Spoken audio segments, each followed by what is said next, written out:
Ako po si Esther, ang anay na anak ni Marcos tsaka ni Saling. Kami po ay mga taga-Morong. Kami po ay under ni Sister Oclet. Ayun po. Dahil isa po ako sa mga bata na nakamulat na dito sa pananampalataya na to. At masasabi kong mapalad. Kasi nakamulatan nga po natin itong pananampalataya na ito at yung pinakalala ng ating mga magulang. Kaya wala po tayong masasabi sa mga magulang dahil sila'y mabuting mga magulang at dahil nga ipinakilala nila itong pananampalataya na ito sa amin. Yan. Dahil nga po kami ay under ni Sister Oclet na nakaranas din kami bilang kabataan ng yung disiplina niya at saka yung training niya.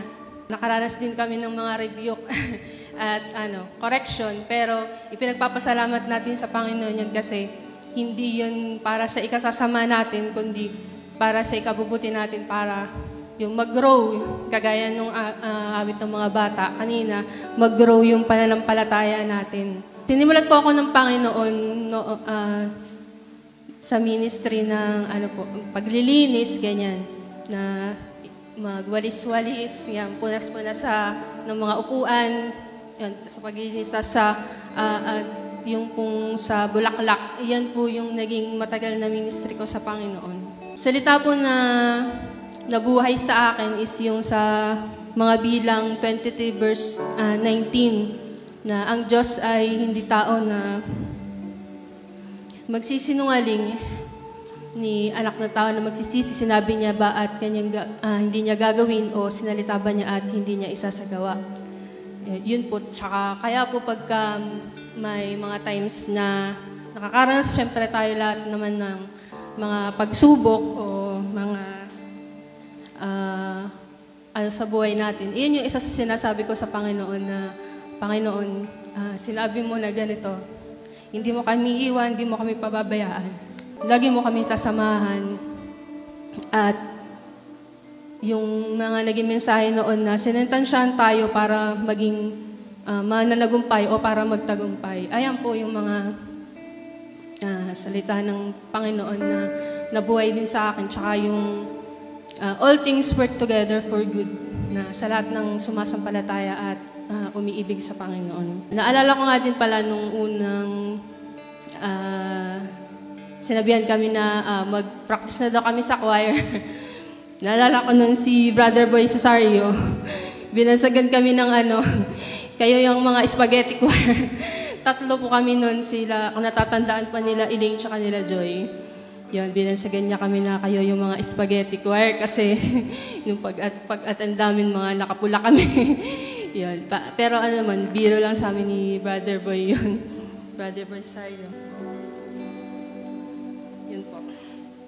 At marami pong ginawang mabuting bagay ang Panginoon sa buhay namin. At ako po'y nagkaroon ng pagnanais na makapag-aral. Kasi actually, hindi po ako nakapag-aral agad. Yung panahon ng kabataan ko, masasabi ko naman po na naipaglingkod ko lahat yun sa Panginoon, yung oras ko, habang hindi pa po ako nag-aaral. At yun, hanggang sa dumating po yung pagkakataon na pag-aral na. Kaso, pasaway nga din po, biglang nag-asawa. Kasi yan po si Brother Jojo. Pinupuntahan ako sa amin, nananahimik ako. Yun.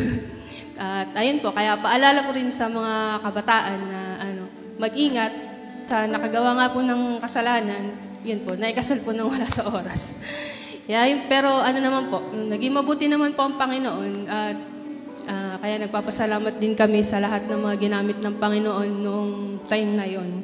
Buntis po ako dito sa aming panganay na si Lois. May mabuting bagay din pong ginawa ang Panginoon sa batang iyan. Kasi po noong ipinanganak ko po yan, naalala ko po noon Friday, nag-aayos pa ako ng bulaklak. Parang may nararamdaman na nga akong sakit at yung mga anak na siguro. Na Saturday po ng umaga, ayan, meron ng sign ng mga anak na. Tapos inabot pa po ako ng Sunday ng mga anak. Kaya napakatagal din po nung paghihirap na naranasan. Tapos nung nasa delivery room po ako, na yung parang sobrang hirap na yung naranasan, nagpadalangin po ako sa Panginoon. Sabi ko, Panginoon, alalahanin mo naman po yung aking living memorial sa iyo. Nahihirapan na po ako. Yun po yung sabi ko sa Panginoon. At hindi naman po ako binugo ng Panginoon. Maya-maya biglang lumabas na nga po yung bata. Tapos, sabi po nung nurse nga na hindi daw po maganda yung kulay ng bata. Sabi, maya-maya sabi po nagba-violet na, maya-maya sabi nangingitim na. Iyon din po, isang simpleng panalangin din po ang binitawan ko sa Panginoon at sabi ko, alalahanin mo po muli, Panginoon, ng living memorial na ginagawa namin sa iyo at buhayin mo po yung bata. At ayun po, saglit lang po, dinala na nga po yan. Hindi ko na po alam kung saan dinala yung bata. At chinek nga po nila, okay na yung bata. At ayan na nga po yung isang batang sumasayaw-sayaw dito tsaka umahawit.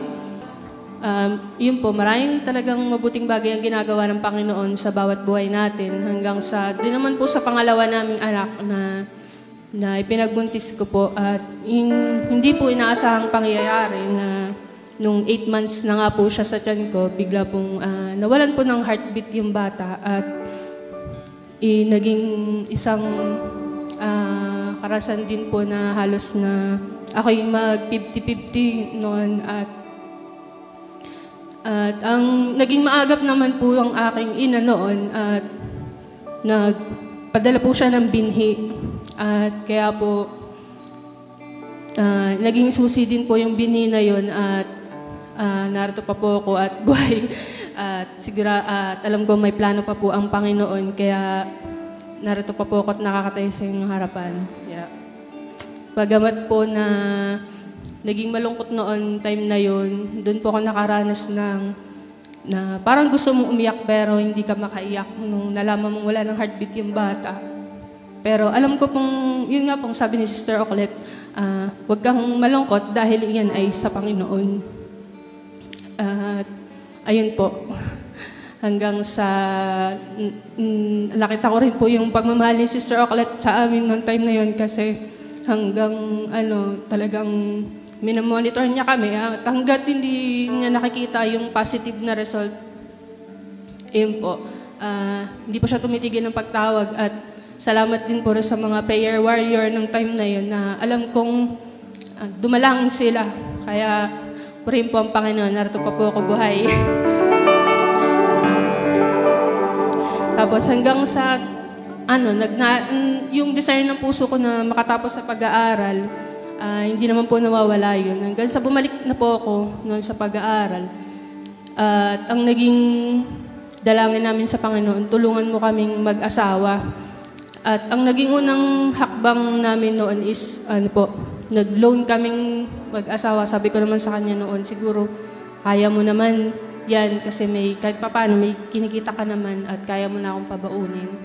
At alam niyo pong napakabuti ng Panginoon kasi hindi ko po inaasahan yung gagawin ng Panginoon. Nagkaroon po ako ng mga educational assistance and scholarship niyo po na labis-labis po yung ginawa ng Panginoon kasi hanggang sa makagraduate po ako, wala po akong nilabas na pera. Kahit sa mga yung graduation fees po, lahat po yun nasakop po noon. At kada end po ng taon noon, natandaan ko may mga nare-refund pa ako. Kaya hanggang sa nakagraduate nga po, ayun po, mayroon pa pong mga bumabalik sa akin o nare-refund. Yun po yung mabuting bagay na ginawa ng Panginoon sa aking pag-aaral. Kaya purihin po natin ang Panginoon.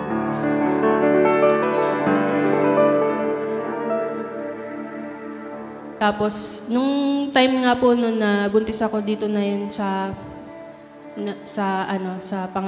dito sa pangatlo namin na si Joash, iyan po ay ipinakipaglaban namin spiritual sa Panginoon. At kasi po, yan ay nung unang nakita ng OB sa akin is dugo daw po at ang ibig sabihin nga daw po nun ay mahina yung kapit Kaya po, inano po ako na mag bed rest, ganyan, nag-ano mga pampakapit. Tapos, yun po, nakaranas po kami noon ng, syempre, sobrang lungkot po at doon na po pumasok yung kaaway sa puso, sa isip, na sobra po yung pananakot na ginawa ng Diablo sa amin, na talagang sinasabi niya na mawawala yung bata, ano yan, matutulad yun doon sa pangalawa. Ganun po yung, ano po, yung battle sa isip po namin. May mga gabi po talaga na halos hindi makatulog. At alam ko pong kaaway po yung bumubulong. Alam ko pong Diablo yung nagsasalita. At dyan po natin nagagamit yung, yung kapamahalan na binigay sa atin na rebukin yung kaaway, sansalain yung kaaway at siya ay tatakas sa atin. Yun po yung naging susi ko po ng mga panahon yun. At nung time na din po yun, hindi po alam ni Sister Oklet na ganun po yung kalagayan ko. Bigla po siyang nagkaroon ng mensahe noon na natatandaan ko ng Passover, 7 blessings of Passover. At isa pong sa sinabi niya dun sa blessing na yun is yung walang babaeng makukunan. At yun po, naging kalakasan ko po yun, sabi ko sa Panginoon, ako yun, Panginoon. Inaangkin ko po yan na hindi ako makukunan. At nagbigay nga po kami ng binhi noon sa Panginoon. Bagamat maliit lang yung binhi, nahihiya pa nga po ako ng time na yun kasi, Lord, sabi ko, konti lang yung kaya kong ibigay na binhi. Maliit lang yung binhi na kaya kong ibigay. Pero kung narinig niyo rin po yung mga mensahe dito na hindi sa laki o sa liit ng binhi, nakatingin ng Panginoon, kundi dun sa pananampalataya nga po, na ikalakip ng binhi na ating ibinibigay. At ayun naman po. Kaya nagpapasalamat din po ako sa Panginoon kasi tunay na iningatan po niya yung bata at alam ko din po na sinamahan kami ng mga prayer warrior sa pakikipagbakang iyon kasi minsan isang beses sabi sa akin ni Ninang Mina, sabi niya, oy, araw-araw ka namin idinadalangin sa tower, kaya huwag kang mag-alala. Kaya nagpapasalamat din po ako sa mga prayer warrior at naging kalakasan ko din po yun na hindi pala kami nag-iisa sa pakikipagbakang iyon. Kaya purihin po natin ang Panginoon. Hanggang sa dumating na nga po yung araw ng ako'y mga anak at yan naman mo, kailangan ng kabuhanan na kailangan ng mga anak. Ang problema naman is ayaw naman lumabas ng bata. Nung una, gustong-gusto lumabas, tapos nung kailangan namang ipanganak na, ayaw naman siyang lumabas. At naalala ko po noon ay nasa Kabulacan kayo noon na yun po yung time na mga nagko-crusade na at alam ko din po na idinadalangin niyo kami noon, time na yun. At yun po, nung in-schedule na nga po ako na maging cesarean, pero ang dalangin ko po sa Panginoon na, Lord, ayoko po ng masasaryan kasi bukod sa ang mahal-mahal ng cesarean, tas ang tagal pa ng recovery nila, masyadong masakit. Sabi ko, Lord, gusto ko po mag-normal na lang po. At ayun po, naalala ko nga din po, sabi ni Jojo noon, sabi sa kanya ni Sister Oklet, Jojo, manalangin ka para maging mabilis ang panganganak. Sabi nga po niya, ba't kaya gano'n ang sabi ni Sister? Alam na niyang naka-schedule na nga ng cesarean ng December 3. Pero alam niyo po, mabuti po ang Panginoon dahil eksakto po noon, December 2 po Friday, natatandaan ko, nagko-crusade kayo sa Bulacan, na nakaramdam na nga po ako ng pananakit. At December 3, sa last minute, gumawa po ang himala ng Panginoon at naipanganak ko po yung bata ng normal at malakas. At ayan na po yung bata na maliit na sumasayaw-sayaw din dito. Kaya masasabi ko pong yung maliit na bata yan ay isang buhay na patotoo din na kung paanong iniligtas at binuhay ng Panginoon. Kaya purihin po natin ang Panginoon.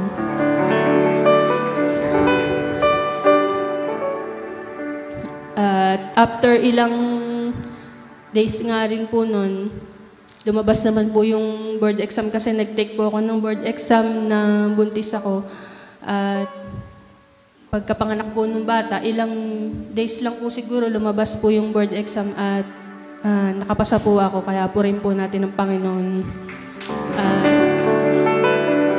Yung time din po nung mga natandaan ko nung una-una po, kasi self-review lang po ako noon. Meron pong kumausap sa akin na sabi, tutulungan kitang ng review center. Sabi niya, parang bibigyan niya ko ng pang-enroll. Pero habang kausap ko po yung tao na yun, meron pong nagsasalita sa isip ko na, may naririnig po akong tinig na sabi, no. Parang sinasabi po na wag ko nga i-accept yung offer. At ayun nga po, hindi ko nga po tinanggap yun with respect naman pong nag-no ako sa kanya. At hindi ko nga po alam na meron din po palang gagawin mabuti ang Panginoon nun.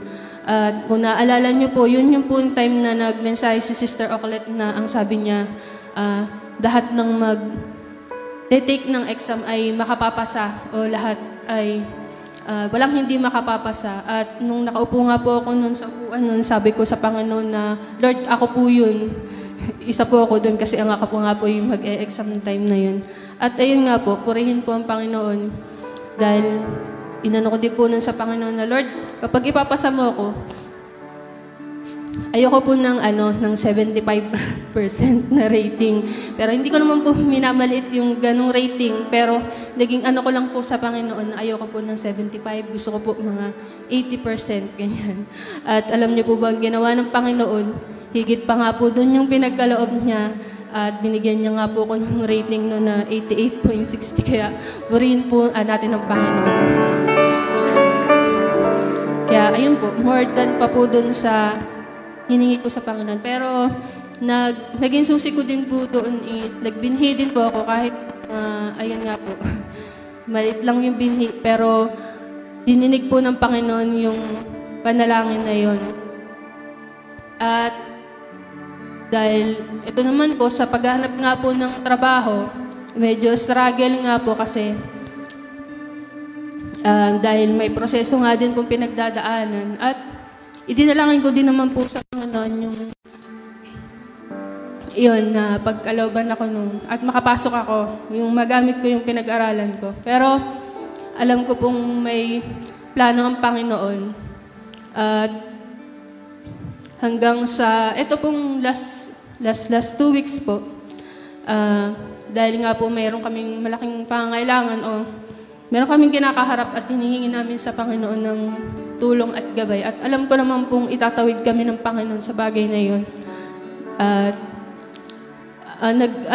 nagbinhi po ako, na nagsulat po ako sa sobre na yung binhi pong yun ay para sa aming pangangailangan at makahanap ako ng trabaho. Yan yung pong kagaya po ng susi sinasabi ni Sister Bebe kanina, yung sa nagbinhi din ng para sa trabaho. Ayun po ang naging susi ko po nung nagbinhi po ako sa Panginoon at hiningi ko po yun. At hanggang sa naghanap-hanap nga po ng trabaho. At nakapagtanong pa nga po kay Sister Arcel noon, baka hiring sa company nila eh. Hiring naman po, kaso sabi ko, yung tinanong ko yung proseso sa kanya, medyo matagal, tas sabi nga niya, sis, pagka yan ay kalooban ng Panginoon, pag God's will yan, mabilis at saka smooth. Ayun po sabi niya. At yun nga po, totoo nga naman po yun. At natuwa po ako dun sa sinabi niya na yun sa akin. Pero hindi nga po ako nakapag-apply sa company nila kasi merong mga hadlang na umaano po sa akin. Hanggang sa, nung pong Sunday nga po na nagbinhi ako, nag-send ako ng mga application sa iba't ibang company siguro. Hindi po ako nakatulog hanggat hindi nakakapag-send ng mga application. Siguro mga 20 companies po yung inano ko. Pinag-send ako ng application hanggang sa Monday, Tuesday.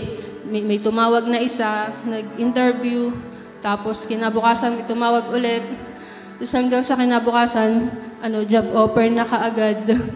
Kaya po, yung nag-offer po siya sa akin, sabi niya nga po yung amount, yung salary is, sabi ko, mababa. Parang ayoko. At sasabihin ko po sana na mag-no sana ako. Pero ang lumabas po sa bibig ko, I accept po. Yun po.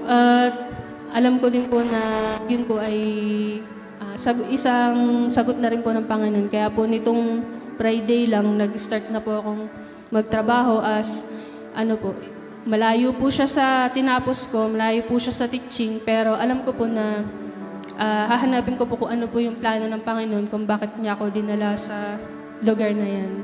Ang ibinigay niya po sa akin is yung IMS coordinator o yung isang sa management system coordinator po nila na kailangan po namin magpa-audit para sa ISO, yung International Organization for Standardization. So, yun po yung isang hawak. Doon po ako nilagay at ayun po. Alam ko po na may plano po ang Panginoon kung bakit dinala po niya sa lugar na yun. Kaya yun lang po ang masasabi ko.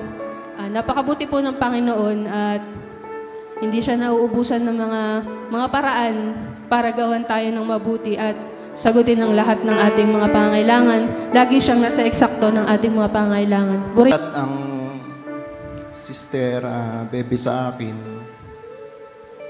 ang sabi ay, Jojo, kayo ang magpapatotoo sa linggo. Dapat di ko isisin Di ko isisin agad. Pero nabuksan ko na Kaya meaning nag-aantay siya ng sagot.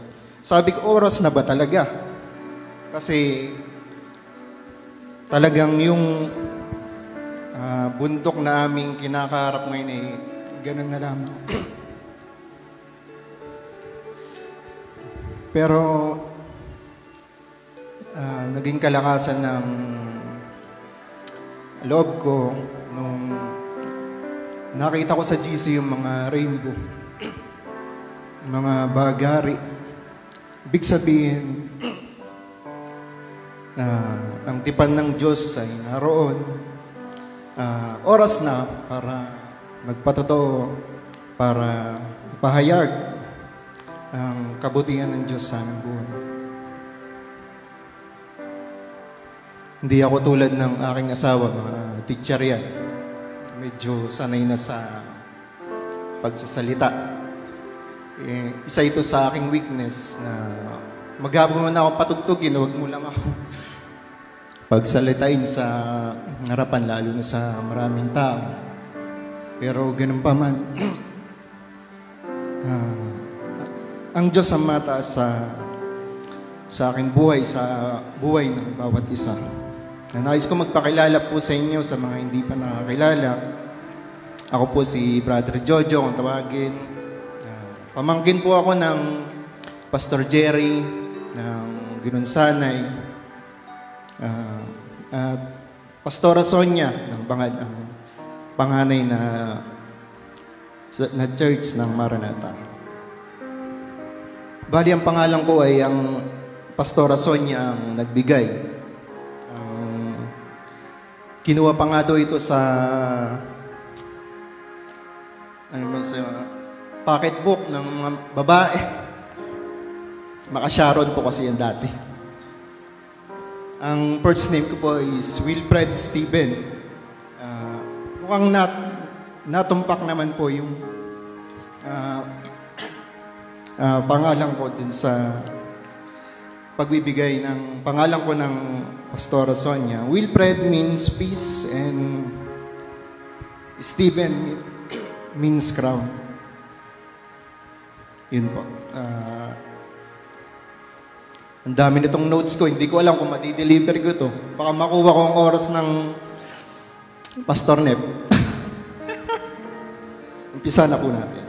Sino po dito yung may mga tatay pa, buhay pa ang mga ama? Talagang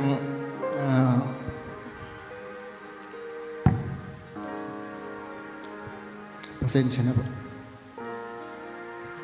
Mapalad po kayo. merong gumagabay at mapatnubay sa inyo, nakamulatan yung ama. Ang aking ama ay isang PSD nung araw na tawagin ni PSD, ngayon nata ay PSG ng Marcos Sr. Trumpet ang hawak niya. Bali, siya po yung tumutugtog pag itataas at ibababa ang bandera ng Pilipinas sa Malacanang. Ngunit sa isang pangyayari, aking ama ay nalagay sa hindi magandang sitwasyon.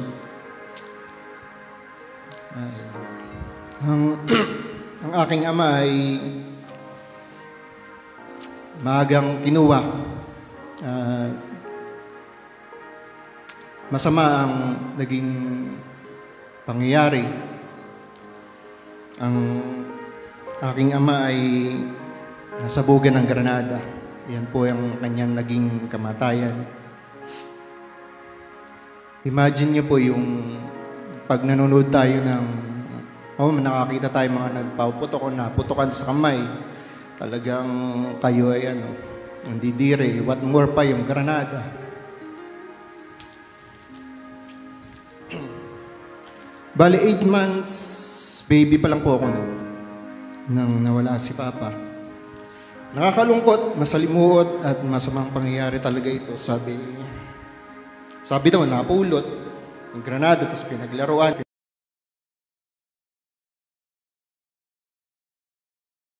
Dahil isang halos personal na sundalo ni Marcos, sanay sa sa mga barilan. May kwento pa nga na halos mano-mano ng panahon ng kudita. Ang aking ama ay talagang kahit solo, nakikipagbarilan nakipag-armalitan sa mga helicopter. Ngunit ang Diyos ang may alam sa anang lahat. Sa Diyos ang paghatol sa mga bagay na yun. Maaga ako naulila, maaga ako nawala ng ama. Si mama naman po ay nagtrabaho sa Maynila para kami mabuhay, para may pangkain, may panggatas sa akin. Naiwan ako sa lolo't lola ko. Talagang mabuti at dakila ang Diyos. Kasi musmus pa lang po ako na bata. Ang biyaya at kasapatan, maging ang kakontentuhan sa aking pagkatao ay nandun. Kahit wala po akong ama, malayo ang aking ina, ay talagang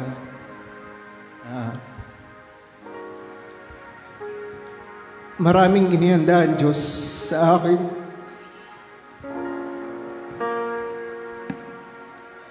Sensya. Naroon yung si Mama, si Lola, si Mami. Kumbaga, may nawala sa akin, pero madami naman dinagdag ang Panginoon. Kaya, purihin natin ang Panginoon.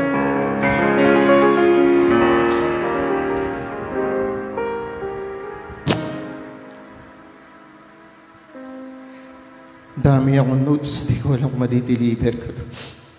Skip natin yung natin, yung high school tsaka college life ko. Yung laki din po ko sa Sunday school. Yung iba nakikita nyo sa crusade, panahon pa ng, nabutan ko rin, panahon ng Pastor Nep. Minsan pag nakikita ko yan, hindi ko lang kung nare-recall pa niya sa mga crusade. Ako, pinapapalit niya din sa Baista. Buti hindi nagtatampo. One time sa crusade, yung mga lola't lola ko, may nabitawan akong panata. Sabi ko, palakasin mo lang at pabain mo lang ang buhay ng aking mga lolo't lola. Ganoon na lang ang gagawin yung pagsunod. At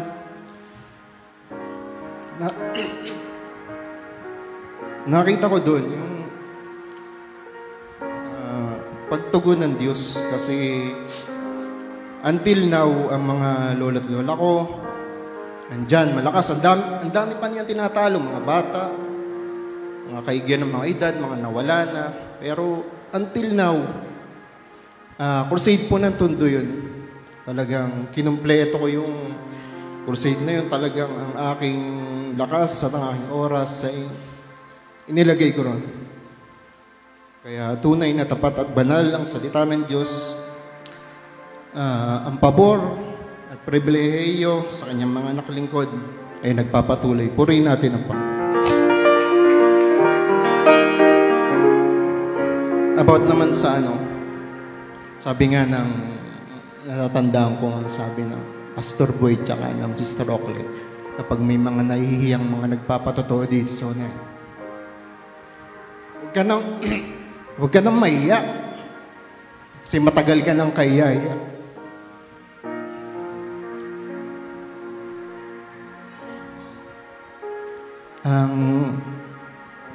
Hindi naman tayo perfecto. Bagamat may mga negatibong bagay rin tayo mga nagagawa. Ang buhay ng Brother Jojo hindi ganong although nakikita nyo tahimik lang, pero minsan di rin alam. Di ko alam kung alam to ng aking mga ganong ka-personal ang aking buhay. Nandito sa aking pagiging kabataan, lumaki.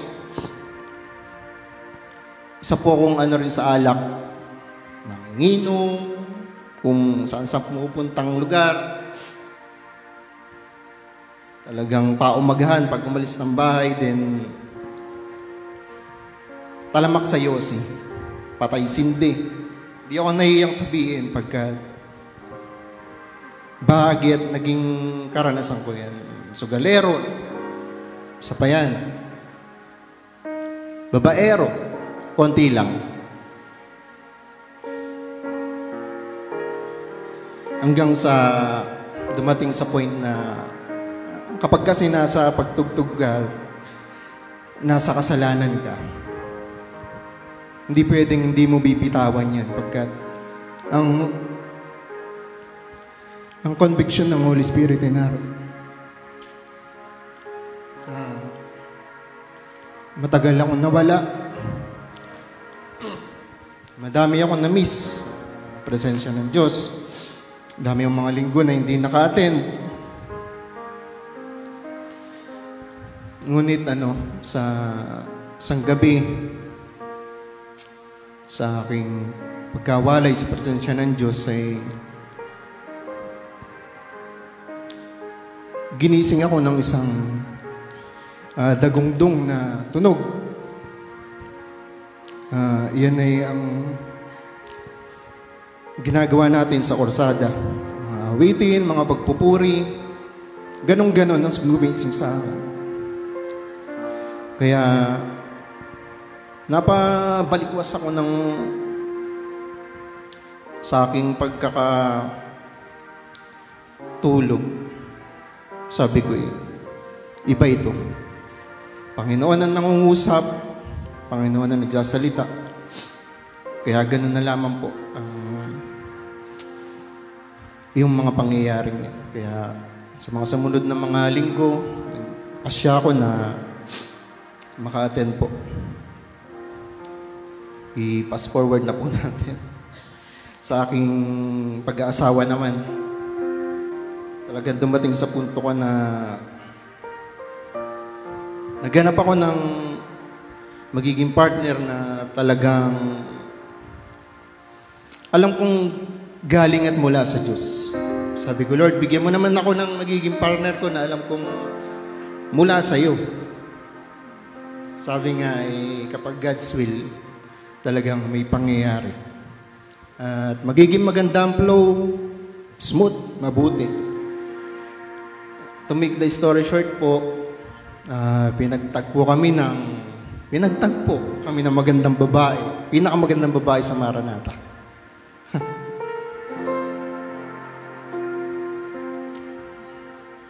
Sabi nga ay, yung nga, nagkasundo kami, naging kami.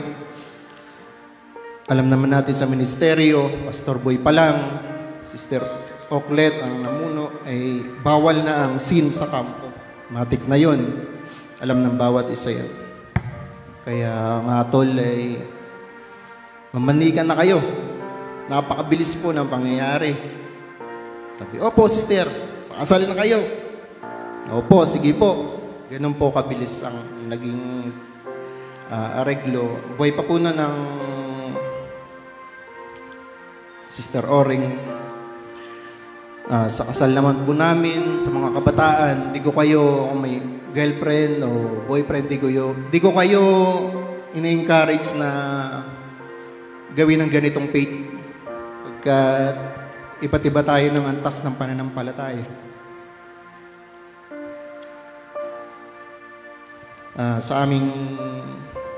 Sa kasal na pala namin. Naniniwala po ba kayo sa kasal namin ni Singkonduling wala kaming ginastos? Ganong kabuti.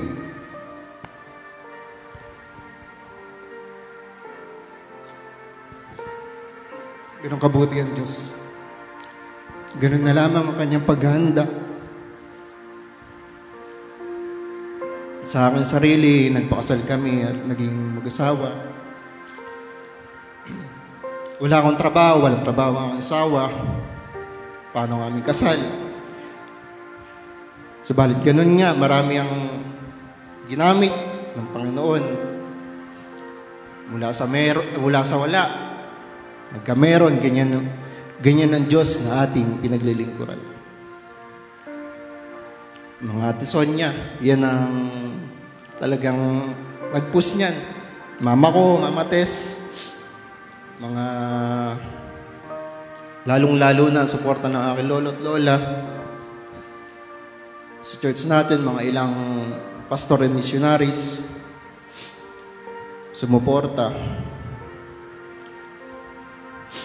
Ganun ang Diyos natin, siya ay waymaker, siya ay mapagbiyaya, mapagbigay, tinatawid tayo ng Diyos sa ating mga buhay. Purihin mo natin ang Panginoon.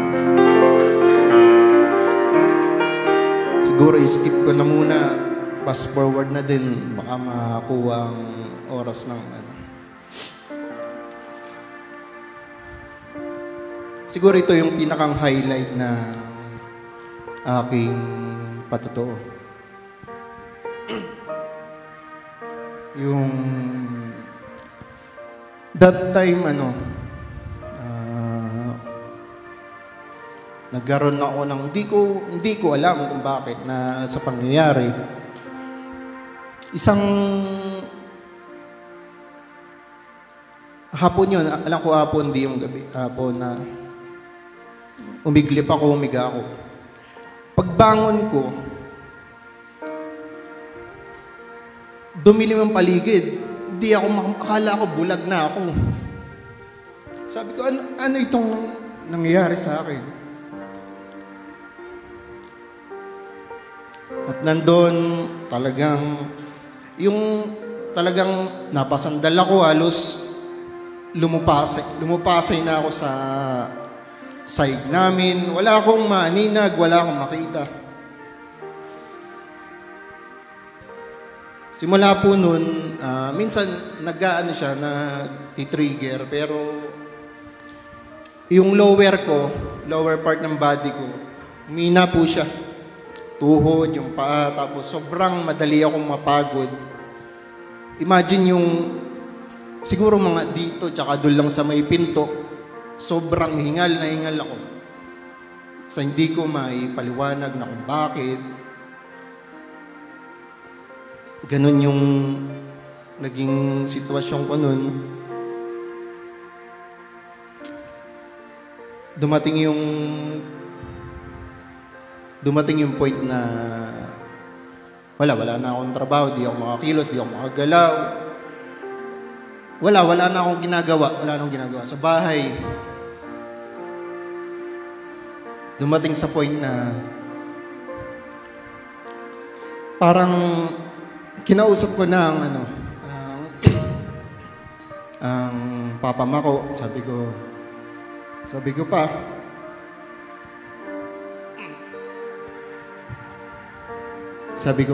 paano ba yan? Hindi na ako makapagtrabaho, hindi na ako makapagbigay ng baka hindi ko masustentuhan yang anak ninyo. Pati yung apo ay ikaw na munang bahala, ibabalik ko na. Pero salamat sa Panginoon na ang ugali ng aking biyanan ay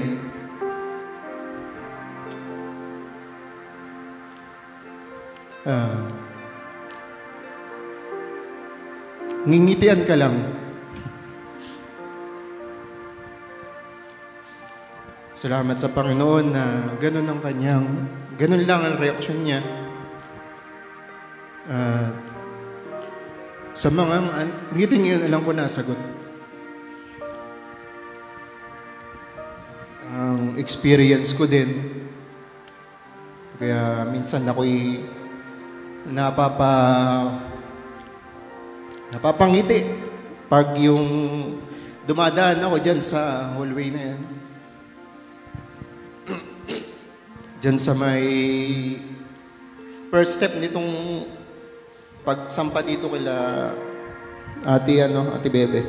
Dyan sa likod mismo. Unforgettable na experience dahil isang Miyerkules umattend kami. Bible study nun. Alam ko, Pastor Boy pang talagang dito. Iba na ang pakaramdam ko nun. Parang ayokong sumama, kasi hirap akong maglakad. Hirap akong magbiyahe di ko alam na kadahilanan. Hirap ang aking katawan, hirap ang aking isipan. Mga panahon yung hindi ako makatulog. Maging sa pagkain, ang katawan ko talagang namayat.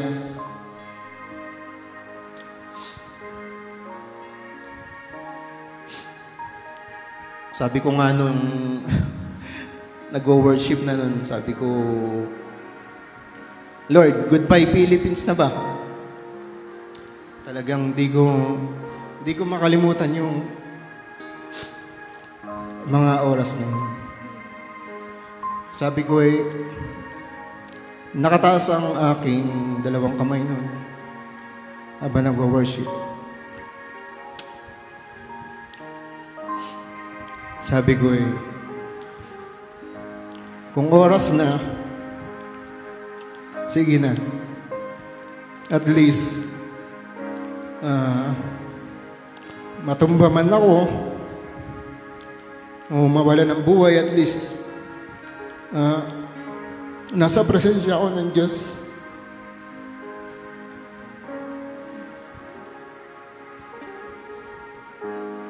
Tapos, after bigla pong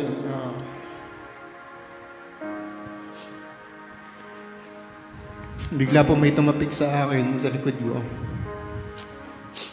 Naalala ko yung mga susi na Sister Riling.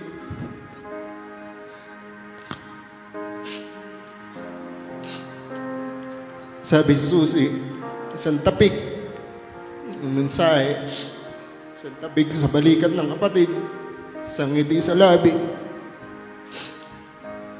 Tunay na nagawa ang Diyos doon. May pagkilos ang Diyos doon. Nakakaginawa yun sa isang kapatiran. Nung time na yun, talagang pabagsak na ako noon.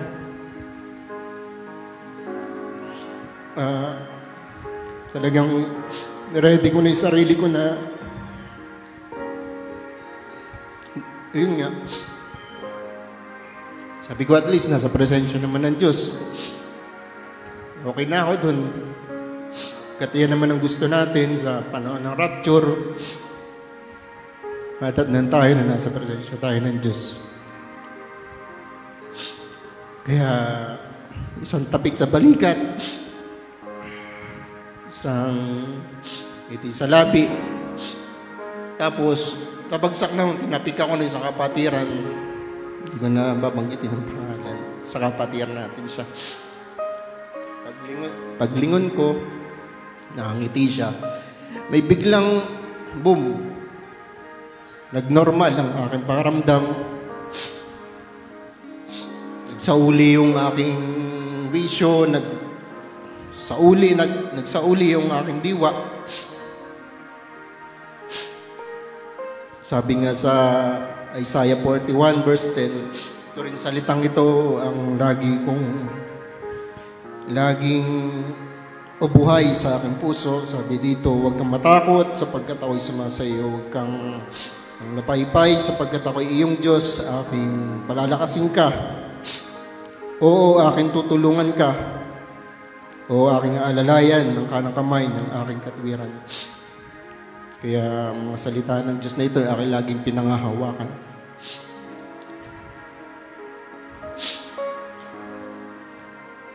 Habang ako'y nagno-notes at nandun yung aking pagluwa,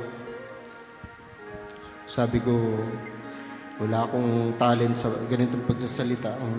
Ang Diyos ang Diyos ang mataas, hindi naman tayo nagpapatotoo dahil sa ibang bagay, hindi natin gusto na isang mga taong sasabihin ang mahalaga, masabi natin ang kabutihan ng Diyos sa ating mga buhay. Siguro sapat na yung patotoo na ito.